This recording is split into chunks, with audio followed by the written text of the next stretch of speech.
Hey, how's it going? Welcome. We're going to do another video right now about books that I own.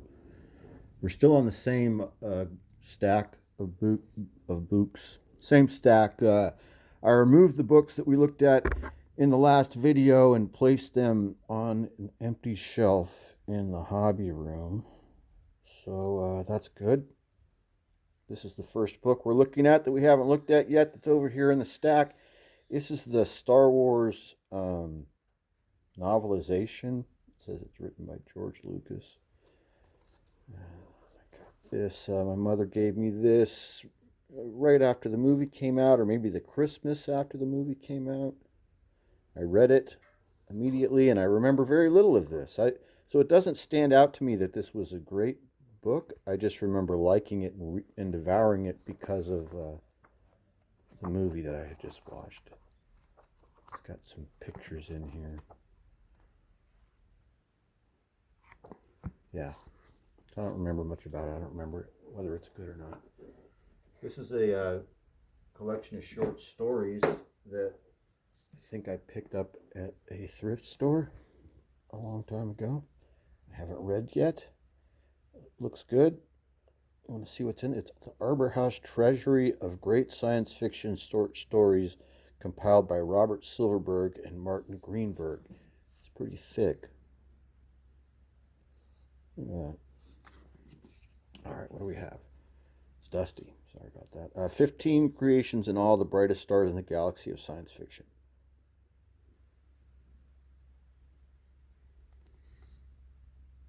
Okay, I recognize some of these names, but not all of them. Some of them are not names that I'm familiar with. Here we go.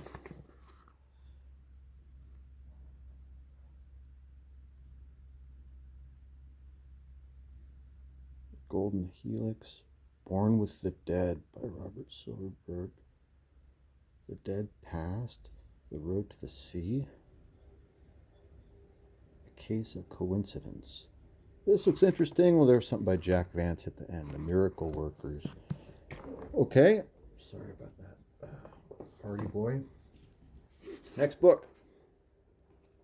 This is a part of a collection that my mother gave me a long time ago. It's some sort of foreign intrigue, espionage book collection, or maybe spies or something. This is one of them.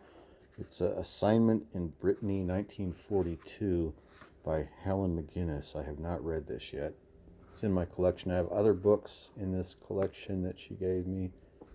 I think that 39 Steps up there is from the same collection. This is a book that came widely recommended to me. It's called The Moon's a Balloon by the actor David Niven. I'm pretty sure this is an autobiography. I haven't read it yet, but it's supposed to be really good. The Moon's a Balloon of David Niven. There's pictures in here too. Now look at this. Sometimes we're going to do that, flipping through the pages. With father as he left for Gallipoli. So this book was given to me by my mom. I just remember she said this is good, and she gave it to me. I don't think it had the dust jacket or anything. It doesn't have her library plate in it, but that's where it came from. I'm fairly certain. Looks good. I'm going to read it. The Moon's a Balloon by David Niven. This is a really nice looking book. Isn't that beautiful? This is Audubon's Birds of America. So I have a lot of bird books, ornithology books in my collection, because when I was a kid, ornithology was the first science that I really got into in 5th grade. I mean, really got into it. Especially, Western, or predominantly Western birds. Birds of Western America was my specialty. So this is a really nice looking book by John Audubon. It looks amazing. Look at this. Isn't that beautiful? Look at all these amazing color plates. I spent hours looking at this. So I have a collection of bird books, field guides. I've always liked birds, and it started in 5th grade.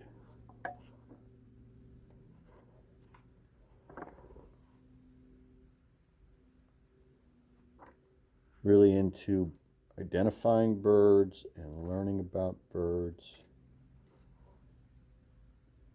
watching birds. Okay, this is a really nice book. I like this one a lot. Read this book in, I think, 6th grade, maybe 6th grade, maybe 5th grade. The Incredible Journey, A Tale of Three Animals by Sheila Burnford with illustrations by Carl Berger. These illustrations are great. Look at that. So this is a really fun book. I remember really liking this book as a kid. Pretty sure this is a gift from my mother as well. This is some sort of older edition. I don't know where it came from. Young America Book Club, Columbus, Ohio Education Center. There's nothing in here so far. The Incredible Journey. So I think I did a book report on this in 5th grade. Maybe 6th grade. I just remember really flying through this book and really liking it. Let's check out some of the illustrations really quick. The Incredible Journey. I guess a movie was made about this, but I didn't see the movie until after I had read the book. And if I remember right, you know, the book is far superior to the movie that they made. But I don't know. I can't remember for sure. I just remember really liking this book and the adventures of these animals that are lost in the wild, I guess, kind of is the situation, if I remember right. The Incredible Journey, A Tale of Three Animals. I think they're trying to get home.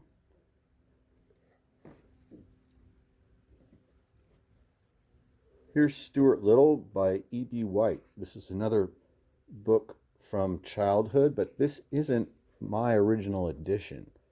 This is some edition that I think I picked up at a thrift store or something to pass on to my kids. I'm sure my youngest son, I think, read this, and I'll eventually pass this on.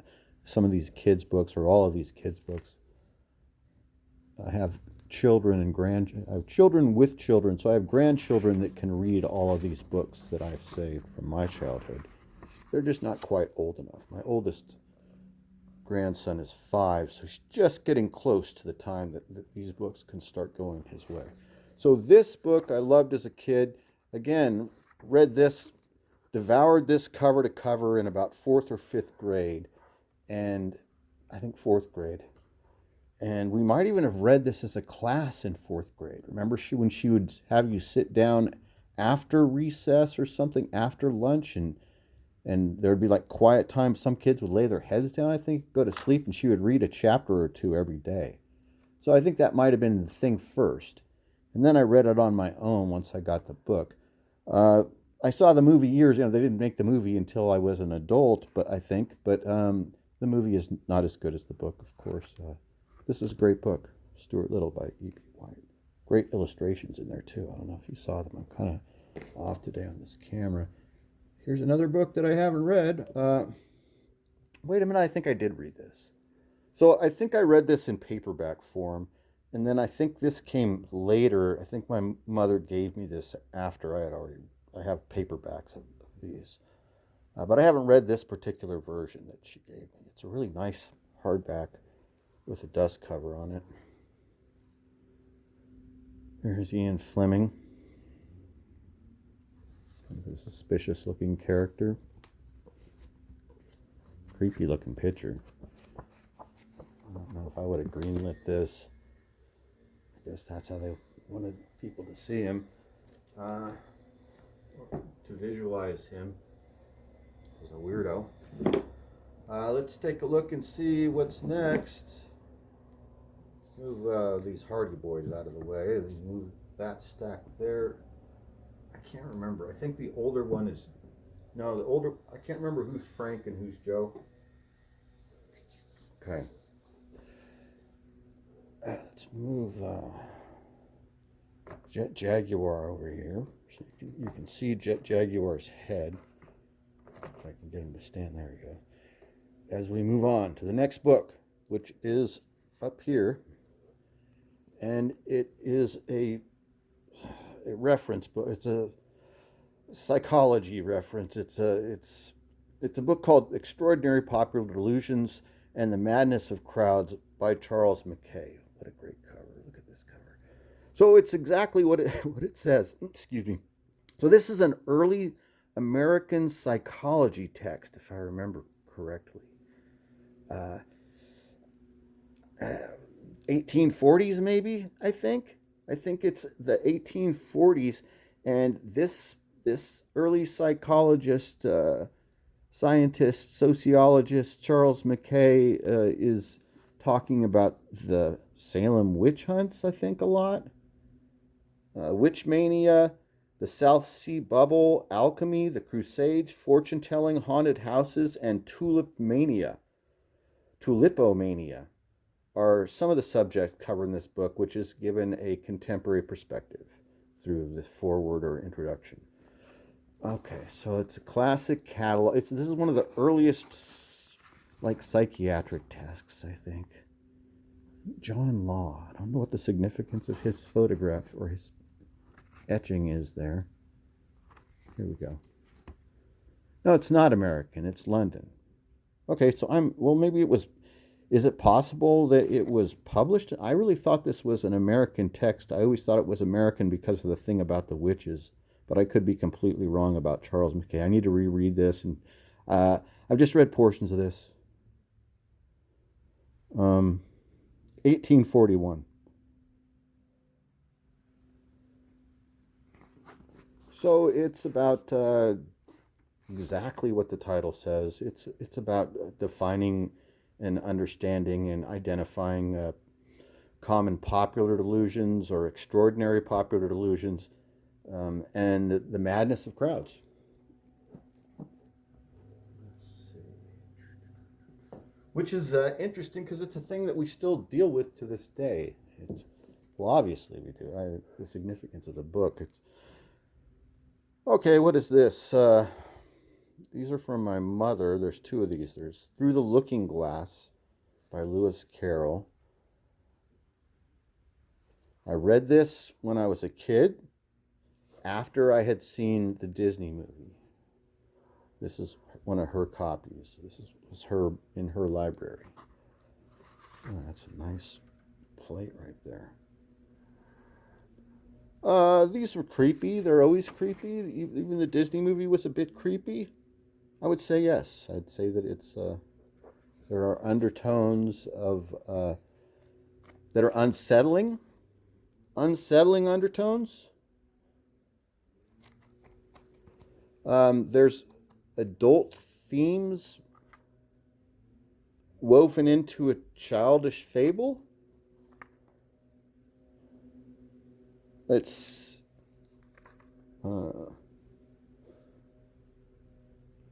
yeah, this is a really nice book, man. Okay, so moving right along is the next one that she gave me. I guess maybe she bought these as a set. And this is Alice's Adventures in Wonderland. That first one was Through the Looking Glass. See what I'm saying? Okay, is this whimsical to you? It's not to me. This is unsettling to me. I like these books. Here's her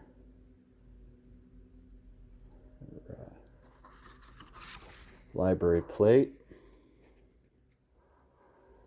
These are neat.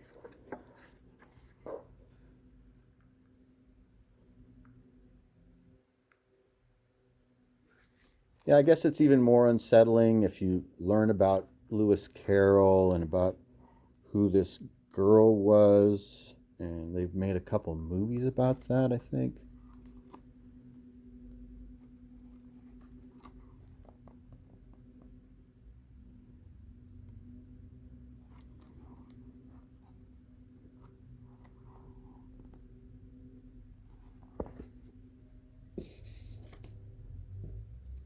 Rhymes of a Rolling Stone by Robert Service.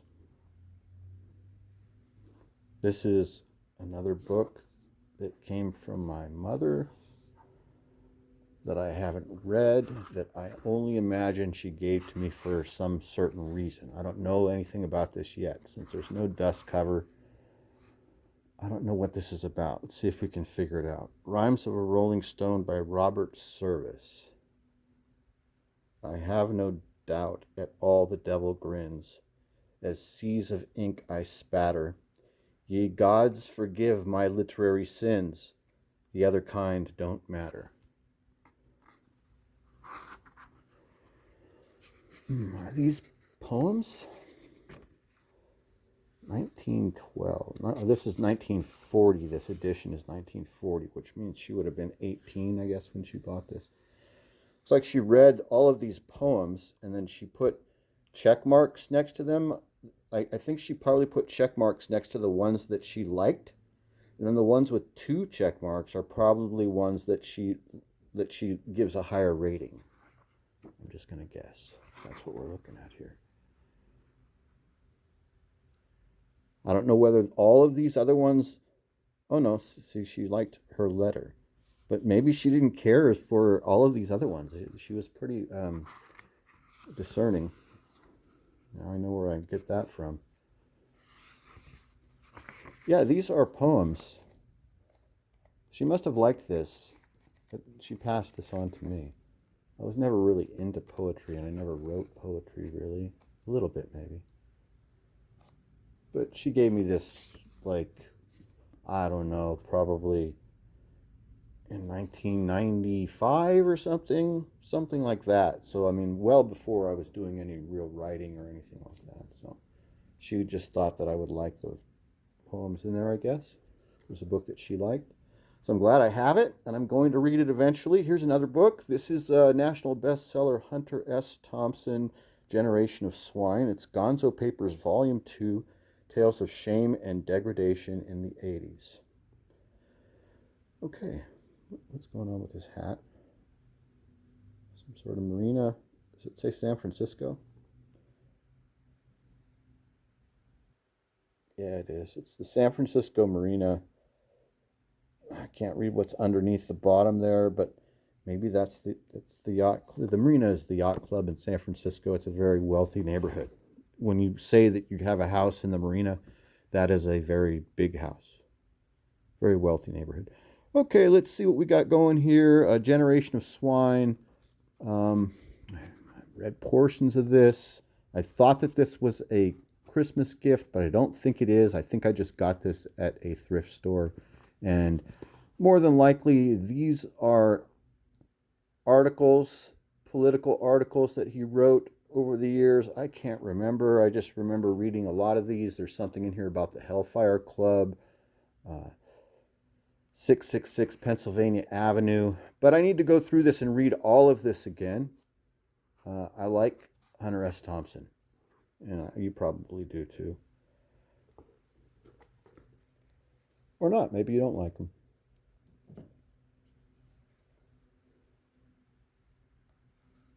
The Traveler's Guide to the Astral Plane. The Secret Realms Beyond the Body and How to Reach Them by Steve Richards.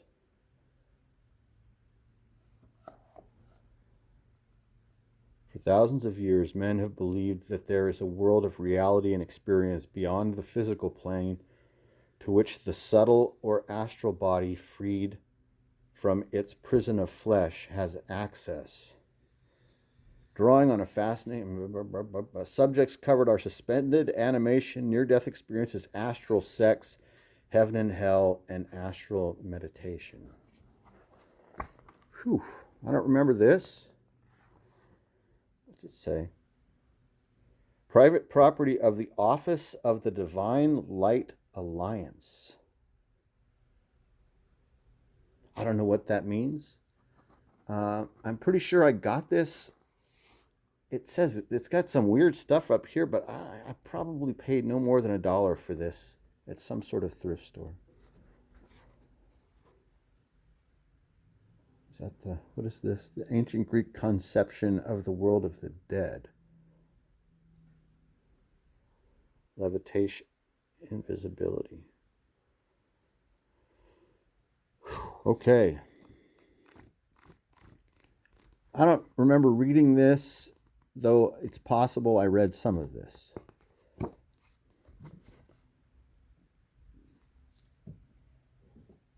This is a gift.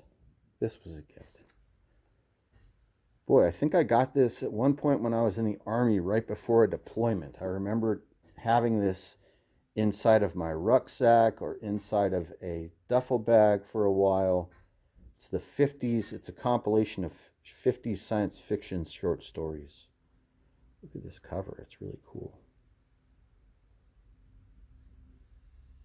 We'll see if we can find out who did this cover on the inside in a second. This looks good. So I read all of this, and my friends read all of this. That's what I remember about it. Oh, look, I'm completely wrong. To David, Christmas 1981, love, Nan. So that's my oldest sister, Nancy. So she gave me this in 1981, but I know I had this when I was in the Army. So maybe I just took it with me. Or you know what? I have it completely confused with that Weird Tales book. All right, so this was a gift from my sister in 1981, which would have been my sophomore year in high school. I read all of this then. Look at how large the type is. It's interesting. So I read all of this then, but then there's another book I have that's a compilation of Weird Tales, of the Weird Tales pulp stories, and that was the one that I took with me to South Korea, and maybe I had it in Saudi Arabia too. Anyway, it's around here too. I just don't see it right now.